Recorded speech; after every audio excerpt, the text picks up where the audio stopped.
and online WSGW.com.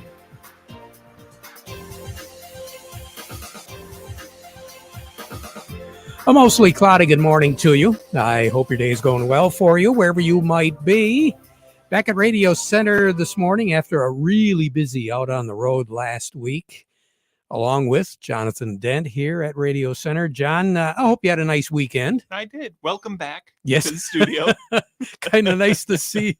Well, your smiling face. We had smiling faces all last week. It was, as I said, a very busy week. And it's good to get out and just rub elbows with people and have a good time doing what they were doing. The Walleye Festival, they had a great festival out there over the weekend, regardless of what the weather was. They had a very good show out and looking forward to another year. The Lions Club's working at it again. Of course, we made pretzels last Wednesday. That was a lot of fun. Tasted good, too. Oh, yeah. I got a couple of them. Folks at Weiss Farms really rolling out the red carpet there. And, of course, Thursday over at Maple Hill Nursery, sneak preview of their open house, which they had over the weekend. And then we wrapped up the end of the week with Shipshewana on the Road over in Frankenmuth. So there's all my gifts. I got that taken care of here for a while. Yep.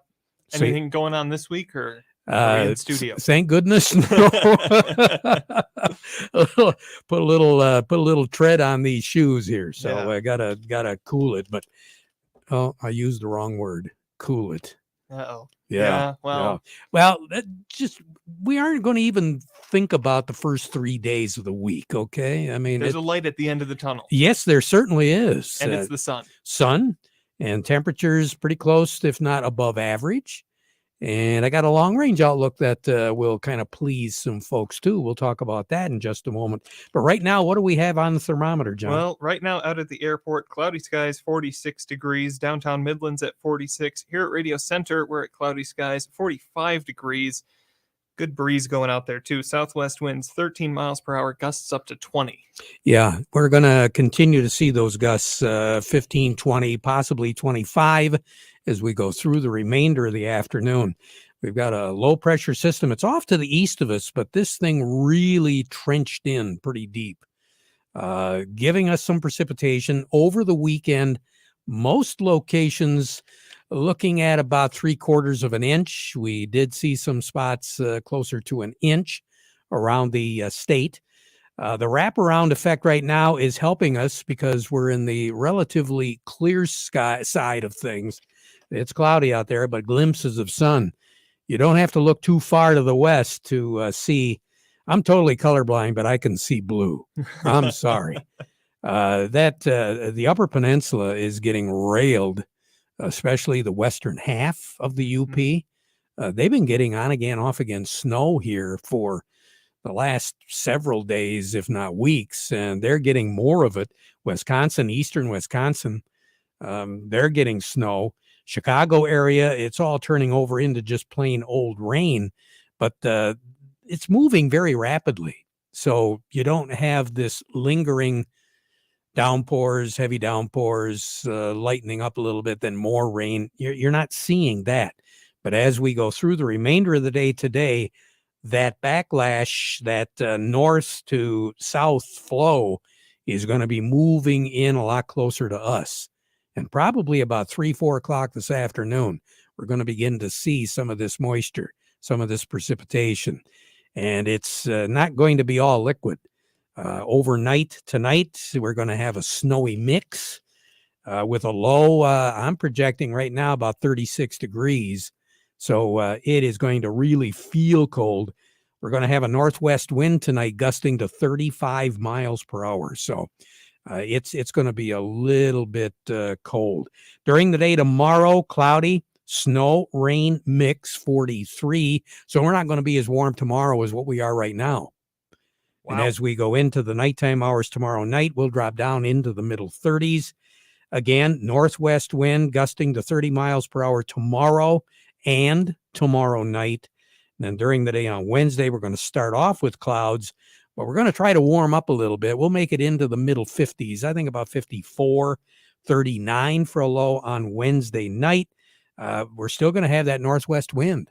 So coming out of the north, out of the west, and eventually out of the west, 25, 30 mile per hour gusts, not only for today, but tomorrow and a good part of the day on Wednesday. Wednesday night will drop down to about 38 degrees with partly cloudy skies. Then on Thursday, that's where the reclamation project begins as far as our weather goes. We'll make it up to close to 60 on Thursday with partly cloudy skies, 42 for a low on Thursday night.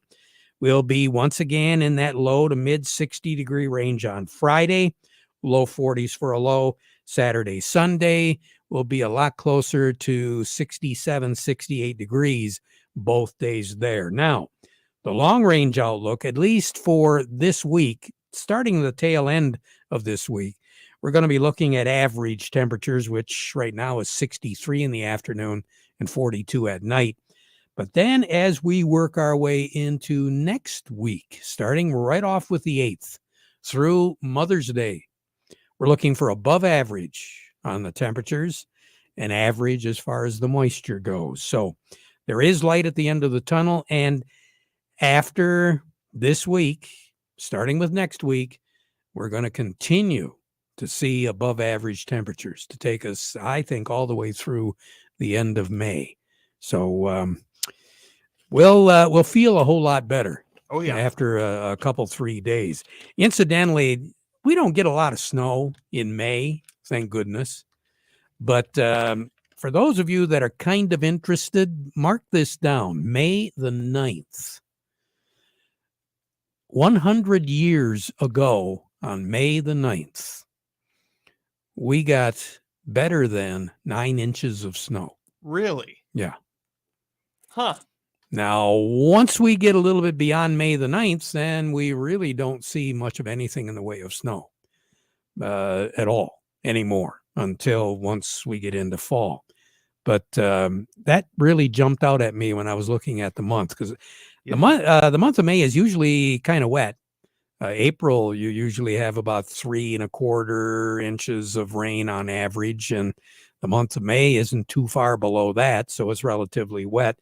Matter of fact, this year, the month of May out at the airport was close to 2.9 inches of rain, and a lot of folks picked up more than that, especially over in Michigan's Thumb and in southeast Michigan. That's April? That was April. Okay. But once you roll into the month of May, then things get a little interesting. Incidentally, as far as the months of April is concerned, the wettest April on record was 7⅓ inches of rain, and that was set 10 years ago. Snow, about 14½ inches, and that was set in 1975. The month of May is totally different, not only as far as rain is concerned. We had a couple of pretty wet months, weeks in May back several years ago. And we'll touch on that a little bit later on, if not today, probably tomorrow. But for the most part, 86, record high in this state. That's going to stick. 1942, the record low 25. Fortunately, that's going to stick. That was set back in 1978. And a year ago today, our high was 62. And our low was 46. We'll be above that by the end of the week. Yep. Not today. We'll keep the old fingers crossed on all of that. Sun will set this evening at 8:38. Rise tomorrow morning at 6:28.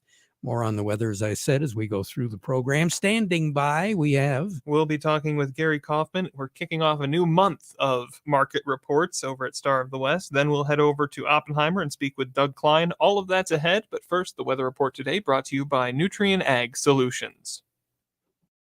Nutrien Ag Solutions has the local expertise to recommend the corn, soybean, and other seed products that are the best fit for your field.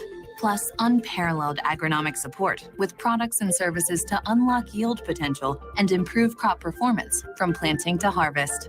Ask about our financing options to help you get more from every acre and lead the field. Visit your local Nutrien Ag Solutions branch or go to nutrienagsolutions.com.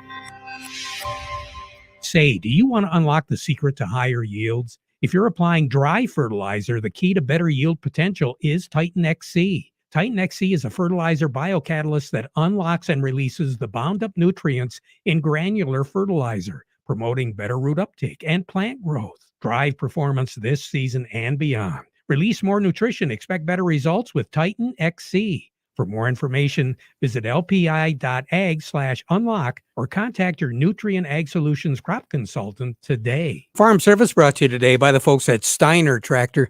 New parts for old tractors made easy. You know, they understand that your life and job both stop if your tractor stops running, especially some of those older tractors that you depend on to get certain things done. They can help you. Dan has told me several times that, hey, the warehouse is full right now. They're looking at a really good selection of inventory. So the chances are very good. They've got the part you're looking for. 800-234-3280 or go to steinertractor.com. Well, Jonathan, it looks as though a couple of commodities are trying to start off the month right. But we got one that's kind of lagging behind. So let's find out from Gary Kaufman what's going on, okay? Let's do that. Gary, good morning. Hey, good morning, gentlemen. Well, happy May. Here we are. Yeah. Hooray. Hooray, hooray for the month of May. You got that right. The kids are going to be, this is the last full month of school that a lot of them have got. So now they can't say that they can't mow the lawn because they've got bookwork. Yeah, for sure. Yep. A lot of exciting things always happen in the month of May, for sure. Well, and the markets are no exception either. Well, yeah, it's been a tough 7-8 trading days, but we did manage to close Friday on a up note. But today, like you mentioned, we got some more red on the board this morning.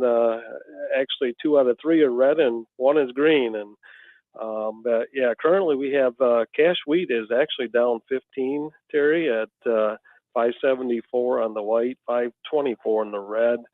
New crop also down 15 at 594 on the white, 544 on the red. Cash corn down 2 at 553. New crop is down 6 at 462. Cash soybeans, let's call it up 6 at 1385, and new crop up 4 at 1202. Nice to see the beans on the positive side. Yeah, we continue to, that there was last 8 trading days, I think beans were down $1 until we got it up 15 on Friday there. But Brazilian basis is finally backed off a little bit, so maybe there's going to be export inspections this morning on beans were pretty decent. It was in the middle of the range and stuff, but large liquidations on the funds last week too caused beans to drop a little bit. But as the market as a whole, Terry, moving forward here, we're going to look at crop progress report this afternoon, and you look at the 5-year average for corn plantings. Should be around 24% complete, and that's kind of where we're looking for the number to come in this afternoon. Last week we were at 14%, and then on the soybeans, the 5-year average should be around 10%, and last week we're at 9%, so we might be ahead of average on the beans for sure. So it looks as though our wheat out there is really enjoying this weather. Oh yeah, it's with all the top dressing nitrogen put on the wheat here in the last couple of weeks and the cooler, wetter forecast, I tell you what, it's we get a nice warm up here with the warm rain, it'll really take off then for sure. So I think some of the experts over the next couple of days are going to clue us in a little bit on what this weather could mean to our wheat as we get a little bit closer to harvest. But I got a funny feeling right now, the only thing that's going to deter us from having a really good crop this year is going to be some fungal issues, some disease issues. Yeah, I totally agree with that for sure. So, and then, hopefully we don't get a dry spell and when the heads are starting to fill, the grain heads are filling. And I think we had a little bit of that in the last couple of years for sure. So. Yeah, we did. Overall, Gary, it doesn't look as though the wheat is really ahead of schedule. It's just, it's really flourishing right now. It's really greening up nicely. Yeah, no, for sure. Year in, year out, we look for the heading to take place around the Memorial weekend. And, of course, weather will dictate that event happening, but that's generally when it happens. So. Yep. You have a great day. We'll talk to you again in a few. All right. Sounds good, Terry. Take You care, bet. guys. Gary Kaufman over at Star of the West. Standing by, Doug Klein. We'll be talking with Doug Klein from Oppenheimer. The market report today brought to you by Schaefer and Beerline. Are you ready to upgrade to a new Ram truck for your family farm? Now is the time to order your new Ram 15, 25, or 3500, so you should see the folks at Schaefer and Beerline in Frankenmuth, the Great Lakes Bay's certified ag dealer. They specialize in all models of new Ram commercial trucks and vans, and ordering is now the way to go. You can buy with confidence from Schaefer and Beerline in Frankenmuth since 1852, where family and service sells cars. Also by Thumb Bank. They've been serving agriculture for over 125 years. They've got 2 locations in Bay City, also Cass City, Caseville, Pigeon, Bad Axe, and Marlette. Thumb Bank, where relationships are built on trust. We say good morning to Doug Klein. Doug, how are things going? Well, things are going okay. We do have a 21-month low on wheat. I did see a report that said that planting is up about 8% in the Midwest, so that could have something to do with it. That and momentum is not our friend, for the last while here. Crude oil and the energy is pretty much heading down 1.5% or so. Natural gas getting the brunt of that, 3.5%. So that's ugly. The dollar's going higher today. We still expect an interest rate hike from the Fed, even though they've destroyed us and basically sent us real close to a depression. So J.P. Morgan got to buy out that bank in San Francisco for $1 billion or so. Their stock, J.P. Morgan stock, is up $12 billion today on that buyout news. So that's that was a good bet for them. Spend $1 billion, make 12.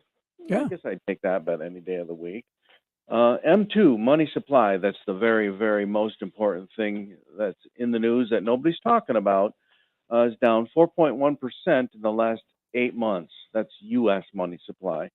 That's the biggest drop in money supply, in the M2 money supply, since the Great Depression, early 1930s. So that's something to watch. It's very, very important. Nobody's talking about it. So we'll see where that takes us, but hopefully they can steer clear. The Fed loses money every day. They hiked interest rates on themselves also because they hold a lot of treasury bonds that are not paying the interest rate that they have to pay the banks for the money. So it's not a pretty picture. So we'll have to ride this one out, but it's kind of dicey. And speaking of not a pretty picture, Jenny Craig is on the edge of bankruptcy. They'll figure it out. They'll lose a bunch of money for the investors, but they'll come back with some new idea after bankruptcy and Yeah, calorie-free ice cream. yeah, good luck. Yeah, something. That's what I eat. Yeah. Absolutely. Just look the other way. But anyway, so here's your numbers. May corn 6.37 1/4, up a penny and a quarter. December corn 5.22 1/4, down 5 1/2. The May soybeans 14.48 3/4, up 4 1/2. The November soybeans 12.68 3/4, up 5 1/4. May wheat is 6.05 1/4, down 14 1/2, and December wheat 6.47 1/4, down 15 1/4. So the crude oil is 75.41, down $1.37, and that's got a lot to do with the impending fear of a recession possibly coming. Heating oil is $2.36.34, down 1.5 cents. Gasoline is $2.52.66, that's down about a third of a penny. And natural gas $2.48.80, that's down about 9 cents. Canadian dollar, U.S. dollar buys $1.35.48 at the border, that's down about 2 ticks. The dollar buys 137.34 yen. That's up 106 ticks. That's very good for Japan and not so good for us. The euro's at 109.68. That's down 52 ticks. And the dollar's at 102.15, up 50 ticks. Gold's at 1991.60, down $7.50. Silver's 25.10, down about a half a penny. And platinum's at 10.72.80. That's down $17.30. You have a great day, Doug. Thanks. Yep, you too. Talk to you later. Doug Klein over at Oppenheimer. Well, I think we're going to get some work done in the backyard here, Jonathan. Well, with the snow and the rain, maybe not quite yet, but I think we're getting ready to. Jerry Samolsky, what do you think? Yeah, we've already been mowing grass. People have been doing that already. And that brings to mind this mowing height. So when you drive along and you see a bunch of yellow on somebody's lawn, they've scalped it and mowed it way too tight. I would start with my mower deck as high as it goes and then try it there for a while. And if you don't like that, take it down one, then take it down one, take and stand it. Mine, when I mow at 4.5 inches. I keep it as high as I can. The green stays there better. It's just easier on the grass. So keep it high and don't start off by thinking scalping it's going to do something in the spring and then let it come back. The plant has already spent all the carbohydrates in the roots by turning green and getting going, and it starts photosynthesizing. And then when you scalp it all off, it has to spend more reserves, turn green again and grow. So let it grow, let it grow, let it grow. Your grass will be happier and it'll get thicker and better. Your fertilizer goes longer, your water goes longer. Let it grow. Let her grow. We joke about this, but I swear last week I saw 2 goats out on this gentleman's front lawn. And I wanted so bad to get out of the pickup and take a picture of it and send it to you. But I'm not going to do that, embarrass the guy or whatever. But I couldn't believe it. I had to laugh. I have to think that his lawnmower was broke because he had a pretty healthy stand of grass there. And again, it'll look greener and look better the longer that it is. Yeah. The shorter you mow it, the more fertility and more moisture it needs. Let it grow. Let her grow. Jerry, take care. Maybe not to the point where you need goats to get you back under control, but other than that, let her grow. It was going to take more than 2 to take care of his lawn, I'll tell you. All right. Being a goat necessarily isn't a bad thing. We just want to make sure we keep keep that in mind too. All righty, Jerry. Right. Take care. Yep. All right. Jerry Samolsky, Bay Landscaping and Garden Center in Essexville. Eric Sawatsky joining us right now from Yo and Yo Accounting. And Eric, we're talking a little bit about grass and lawn and all those sorts of stuff. You're talking about something else when it comes to identity theft, which is a real problem. Yeah, it is. I think everyone hears once in a while about some of these data breaches where your credit card company or something like that has some kind of exposure, and they talk about methods that you can do to kind of lock down your account. Well, I want to talk just briefly about tax-related identity theft, which we've seen a lot more of that over the last 5+ years. And it's good just to kind of be aware and watch for the signs of the possibility that your identity could have been stolen for tax purposes, and then to know what to do with it. So, one is just kind of watching for anything suspicious. If you get a notice from the IRS talking about income you don't have, or a W-2 or 1099 from a job that you didn't actually hold. It might even be something as simple as when you go to electronically file your return, the IRS is going to reject that because someone tried to file under your Social Security number. A lot of different things like that could raise questions. So if anything like that comes up where you feel like, hey, this doesn't seem right, or maybe this isn't accurate, it's good to check with your tax preparer, take a look at it. The best method, if you do think there is some kind of identity theft going on, is to go to the Federal Trade Commission website. And they have a nice interactive website there where you can kind of go through question by question on your personal situation, and it'll kind of point you in the right direction of what to do. Many times, if someone has used your Social Security number, you end up having to file a form with the IRS, and they give you kind of a PIN number for several years that you have to use to file. That way they know it's specifically you filing the return, and it kind of locks down your Social Security number so no one else can continue to use that fraudulently. So, good advice. Very good. Yeah. Eric, thank you so much. You're welcome. You have a great day. Eric Sawatsky at Yo and Yo Accounting. Put the unbeatable combination of power and utility to work with a New Holland Power Star Series tractor from Ellen's Equipment in McBain, Ithaca, and Beale City. In 5 models from 65 to 100 PTO horsepower, a Power Star tractor handles jobs in the backfield, barnyard, and everywhere in between. Best-in-class cab visibility and outstanding comfort will increase your productivity. Choose the factory-installed loader that best matches your daily needs. Stop by Ellen's Equipment in McBain, Ithaca, or Beale City today. They tell me asparagus in Michigan is going to be hitting the food stores here pretty quick, Jonathan.